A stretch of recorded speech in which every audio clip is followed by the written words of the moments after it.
Second season of the Fading Flame League is in its half time. So it's definitively time to have a look at my first game in it. I will tell you soon how my game against the GNU, better known as Alex Cat from Teenage A was. Teenage A in Bavaria, UB weekly doses of fantasy battles the 9th age. Alex did play a wondrous Scourge with the Wizard Apprentice, Evocation, and basically hard target, parry, better armor save, and striking at agility 1, so striking before great weapons. Then a Sentinel of Nguya as his general with a greater dominion, so giving a better Aegis against special attacks on a dark pulpit with Tomatui. Then 2 units of Lemurs, one with +1 to the combat resolution, the other one with the testing discipline tests on minimized rolls.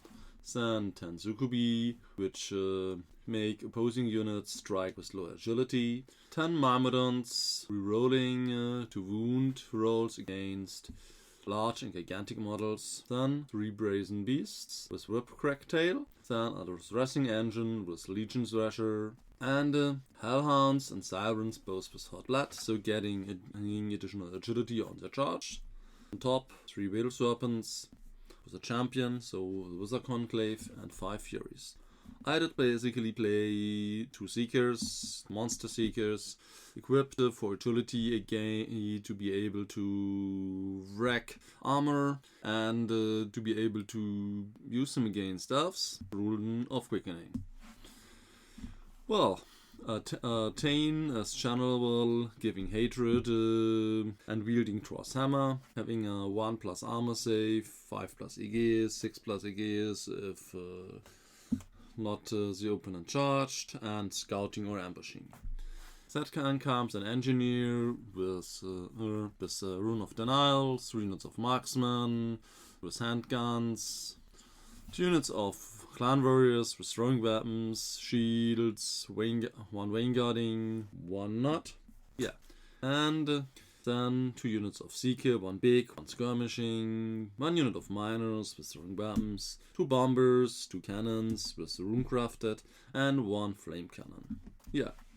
So basically, I thought I've got enough tools that the Scourge does not go into the open, and I should be able to zone him from many spaces and basically shoot him up while he can't really engage. Well, so let's say, yeah, he's a better player than I. So I believe my list, or believed my list was the harder in this matchup, so I thought, he's a better player, okay. Let's say a 13 or 14-6 for me. You will soon see if I was right or not. Okay. On this picture, you see there's a deployment before Vanguards. Well, he did choose the sides. I did drop for first turn. And there's one of my mistakes. I did deploy the cannons in a way which allowed him to hide the Scourge behind the hill from both of them. At that time, I was not sure if my cannons and my Dragon Seekers can really kill him if he plays to find out, so I wanted to offer him the possibility to play safe, and so basically I have 858 points doing nothing but hiding. Well, the plan was I wanted to break through on one of the sides and secure the breakthrough with the additional miners coming up there, and while I shoot up and zone his army, I've got Marksman, Flaming Cannon, Cannons and Dragon Seekers. I thought that'll be a good go. Well, on the left side I feel after his deployment quite good, as the shooting and the stand and shoot and the miners, and if really bad dice happens, the Steam Bomber should be able to easily win that for me, shoot up the Hellhounds and later the Sukubi. Also I plan to bring there my miners. Should be an easy go, I thought. I already celebrated winning the secondary objective. In the center, the Copters, Seekers and Marksmen, not to forget the 2 cannons, should slaughter everything that it launches. On the right, the Seekers and the Flame Cannon should be able to kill everything bar the Scrouch. And if I have a bad shooting phase and a bad stand and shoot, I might lose Marksman, but that should be all. That's what I thought. What if the Scrouch come out to play? Then we will see what the Cannons and Dragon Seekers will do. At least it should blood some of its points in return for what it does. And that means it should do a lot of killing to get the points back. Well, on my first turn, my Steam Bombers prepared to do some mischief. My middle marksman didn't move, don't know why. They neither did prepare to support the right side nor move up to start shooting on the chariot or anything else. They just stood there and drank a beer behind the barricades. His first turn was the Scrouch, did hide again behind the hill and now threatens the middle of the board. Now my left Seekers have little choice but to threaten his potional advance zone, and so into can't rush. The Sirens threatens the Steam Bomber, so if he wants to chuff the Brazen Beast, then they can get him. Well, I guess exactly doing that, threatening the Brazen Beasts. No, blocking the Brazen Beasts would have been the correct move.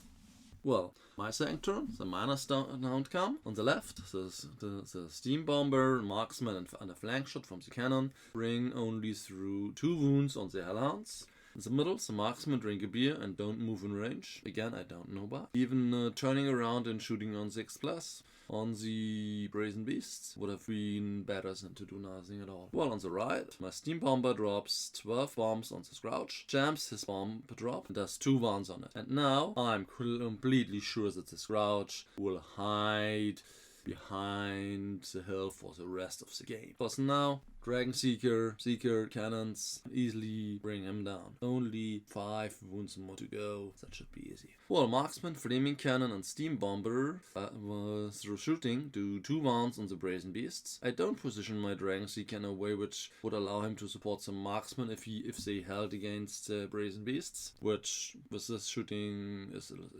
an illusion, but well, yeah. And instead of shooting the Brazen Beasts with my second cannon, I tried against the Chariot and failed there. In his second turn, on the left, the Hellhounds charge and lose 1 more of them to stand and shoot from the Clan Warriors. Currently, like 3 models of them are more alive than I did calculate and think it was. Maybe I did miscalculate. Maybe I was too optimistic. Well, we both do 2 wounds, which is average, but then I fail my Steadfast test and I'm run down. In the center, nothing really happens.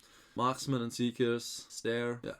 Then, on the right side, the Brazen Beasts lose 2 wounds to stand and shoot from the Clansmen, which they basically destroy and then overrun into the Flame Cannon.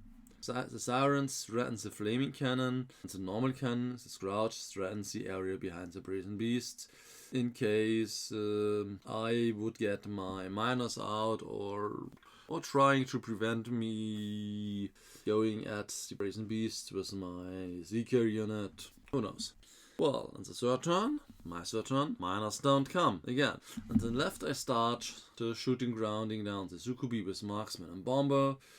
Well, I don't bomb because I failed my March test. The cannon fails at whatever it does. I think it was a flank shot at the Hellhounds. In the middle, I finally realized that I have to support the right and the angle the Marksman towards it and move up with the Seekers. So from the middle, the right Seekers then take revenge for the Marksman. My cannon there doesn't do anything of value. The Brazen Beasts through impact hits and I think through some attacks. Which strike at the same time with the normal Seekers, as the Dragon Seeker did not outright kill both of them. Kill the Flaming Cannon, and then my Seekers reform and block the Sirens from getting into the normal cannon. His third and my fourth, still no minus. The left reforms the Hellhounds to be able to charge the cannon next turn. I shoot and bomb the Sukubi with good the results, and the Hellhounds with Medicore, if any effect. In the middle, he moves up his Chariot too far. He forgets that I have Swift Stride against Large and Gigantic on my Seekers. I believe I even forget the Seekers are there. And later I will charge him. He will survive his 2 wounds, make his Steadfast test, as he counts as Gigantic, take for or Towering Presence 4 ranks, 4 steadfast. So I can't overrun there. No, I don't get the lemurs. And I don't get it that if I make a reform in a way which puts 1 seeker behind, I get a far better position for pivots next turn. But yeah. On the right, he pins my bomber with his furies. That will be a pillow fight. Good news. It's a pillow fight. It's like a pillow fight between dwarf and elf, and I'm the dwarf. Well, then he begins to prepare a combo charge on the Seekers with the Serpents and Myrmidon and Sirens, and he steps on the hill with the Lemurs, so prepares to put the Lemurs into set too. And yes, biggest mistake on this turn was that I allowed the bomber to be pinned, so that I can't prevent any multiple charges and things like that, or I can't stop him from scoring and so on. Well, in his first turn, on the left, his Hellhounds fail the charge into the cannon, and the Succubi try to run away now. In the middle, his chariot dies, and instead of supporting the right, I prepare to eat the left lemurs. Well, you already know that a little change in my formation would have given me much more room to get to the middle, to get there to fight again there. At this time it was already like not possible that he will make a breakthrough with his normal lemurs, I think.